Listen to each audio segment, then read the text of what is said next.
Hi, I'm Pat McIlheran, Policy Director at the Badger Institute, and I'm talking today with Rich Lowry. Rich is the editor-in-chief of National Review. He's coming to talk to a breakfast discussion in Milwaukee on April 16th. Check our website for details on how to attend. But we're pre-gaming that today with a quick shot of post-election insight. Welcome, Rich. Hi there. Thanks for having me.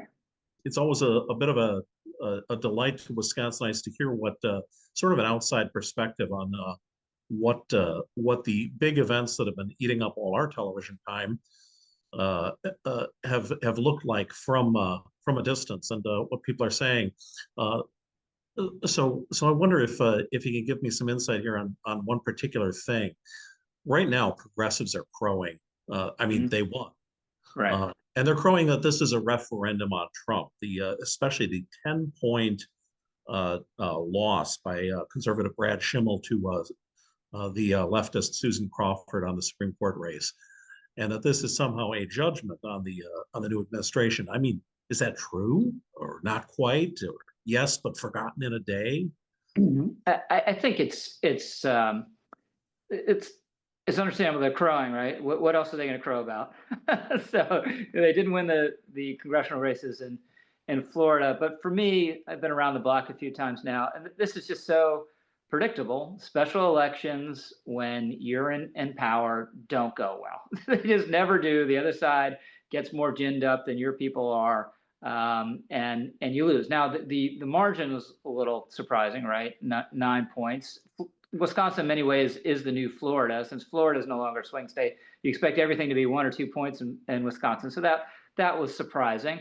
And so I think there was a nationalized element to the race, but this is kind of a natural order of things phenomenon for me. Terrible for Wisconsin, but this is not an unexpected outcome. And you just have to expect Republicans are going to lose the House next year, because you usually lose a House of Congress or two, depending. The Senate map looks better, but especially when you have a 2 or 3 vote margin. So yes, progressives are crowing. Reason to crow. This is a big deal in Wisconsin. We hate to see this happen. Even those are us on the outside who aren't going to have to live with the consequences. But it doesn't mean that the Trump Musk ship is sinking or anything like that.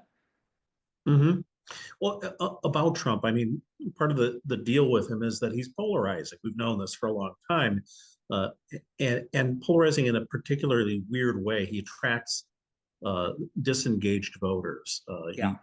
He's he really did well in Western Wisconsin, full of a lot of people who generally haven't voted, even if they have conservative-ish sentiments. Yeah. But at the same time, he's really repelling to other people.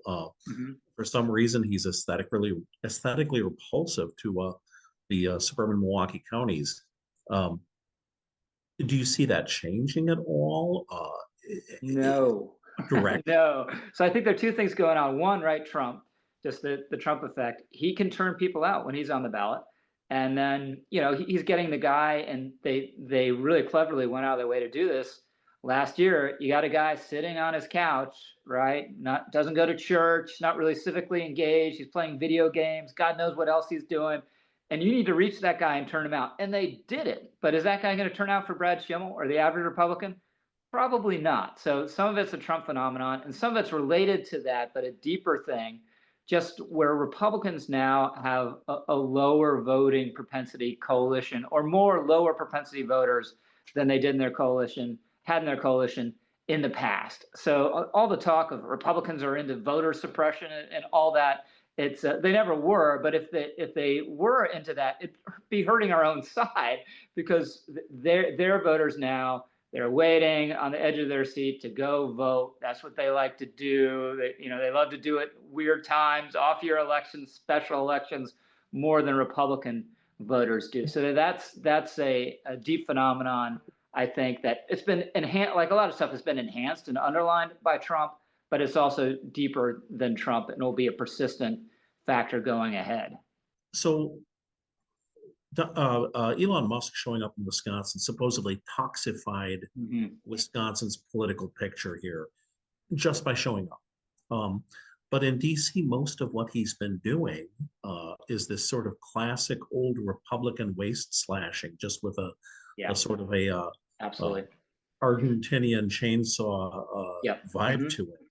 Yep. Um, what does this tell us about, speaking as an old time conservative, what does it tell us about the hopes for actual budget slashing, from some actual shrinking of government?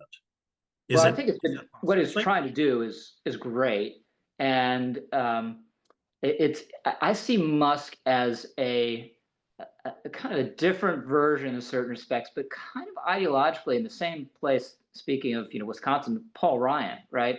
If you gave Elon Musk Paul Ryan's old budget plans, he'd say, "Yeah, this is exactly what we need to do." Now, there's not the political support to do that, and it's not going to happen. But that's where he is. He cares a lot about the deficit, right? He thinks the debt is a threat to our future. And he's right about that. So, and the way he's going about cutting it is going after waste, fraud, and abuse. And there is a lot of that. There's just not enough to eliminate the deficit, which I think at times he seems to acknowledge, at times he doesn't. But when all is said and done, I think we've done a lot of good, but it's not going to come close to balancing the budget. But it's good that reflex still to cut bureaucracy, to cut spending is still there in the party. So that's a very good thing. And I thought Doge would be like a Grace Commission type thing. They do a Yeah, study, come up with a big report. There'd be like 20 ideas in it, and 15 of them would be good, and 5 would be actionable, and 3 would happen. The way it always goes with these.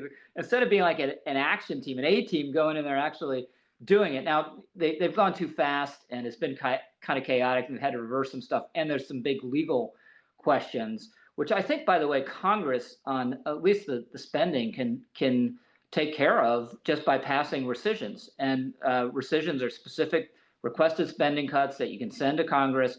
And importantly, they're not subject to the filibuster. So that would be a way to make sure all the cuts themselves are foolproof in terms of legal challenge. But I do think Elon, there's this weird disparity where what he's doing is popular. It just, you ask people, do you want to cut government? Is there waste in government? Should we stop it? Yes, right? But pretty big majorities. But then you ask about Elon himself, and it's either even or he's a little bit underwater. He's a radioactive figure. He doesn't play the political game in the sense of smoothing your edges and presenting stuff in the best way possible, right?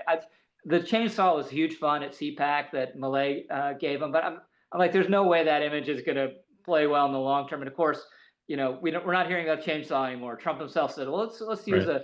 a scalpel. So, but in terms of what he did in Wisconsin, you know more about it than I do, but the Democrats are massively outspending the Republicans with a lot of help from progressive billionaires, famous, Soros, Pritzker, all the rest of them. So it was great that Elon came in with money, came in with the organization.